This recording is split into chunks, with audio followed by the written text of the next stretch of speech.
So let's look at this word disappointment. Now, I want you to catch something here. After everything you've been through, and after every disappointment that have come into your life, what if I was to tell you that that disappointment was only designed to move you? Could you handle that? Can you believe that the disappointment that came in your life had nothing to do with damaging you and hurting you and causing you to be in a place of being destroyed?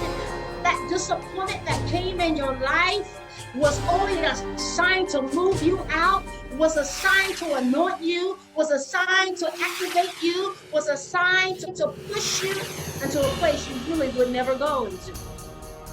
Can you accept that? Well, let me prove it to you. For a long time, I saw this word, and I had an experience years ago that literally damaged my spirit. It damaged my whole being.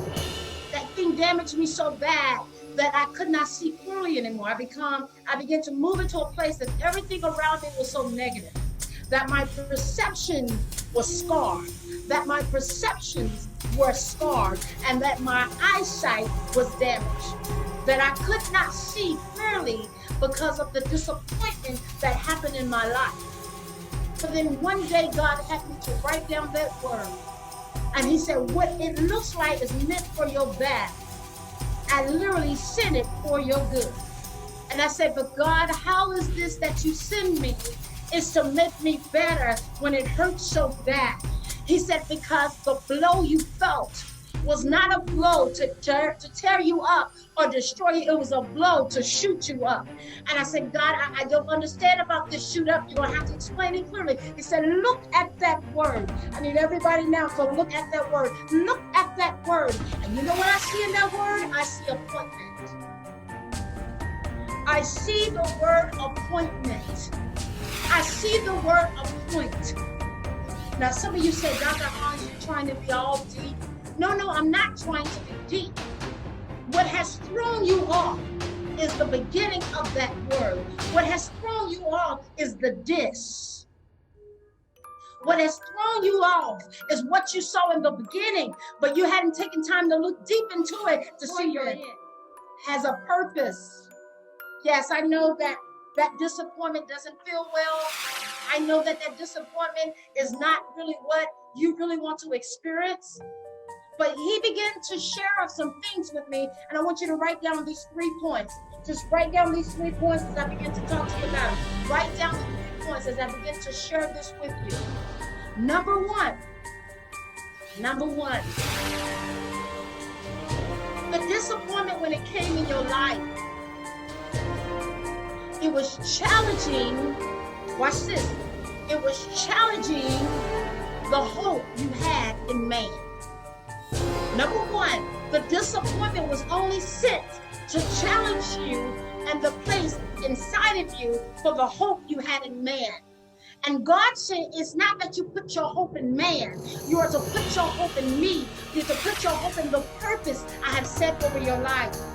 So it was to challenge the very thing inside of you that was lifting man up to a place that only belonged to God. I said that disappointment was to challenge what was in you to, amen, take down that place you put that man when the place that you put that man only belonged to God. Number two, I want you to catch this. The disappointment that came in your life was to redesign you, reform you, was to change your eyesight, was to change your eyesight. Let me say it, was to change your eyesight, because you can become so focused on something that's irrelevant that God would have to shift the way you see it to make you back up from it to get the true seeing of who he is. So number two, disappointment can come in your life to shift your eyesight so you can see what is truly relevant.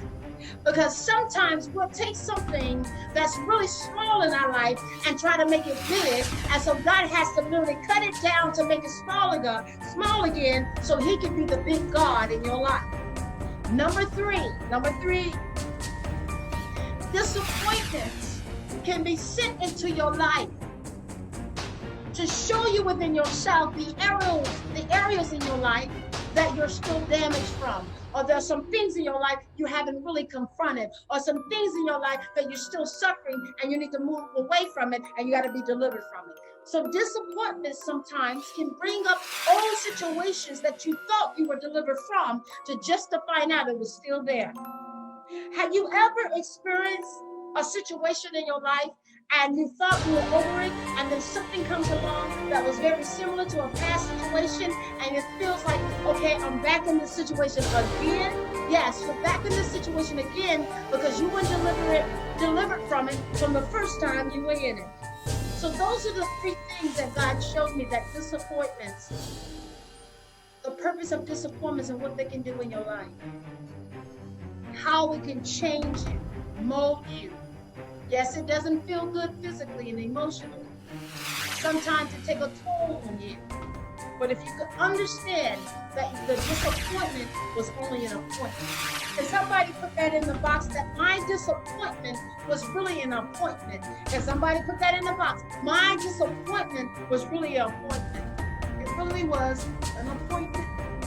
An appointment for the new place that God is sending you. Now, let's talk about how disappointments, if it's not dealt with properly, and if it's not identified at what it is truly assigned to do in your life, what it can do to you physically, spiritually, emotionally, and mentally.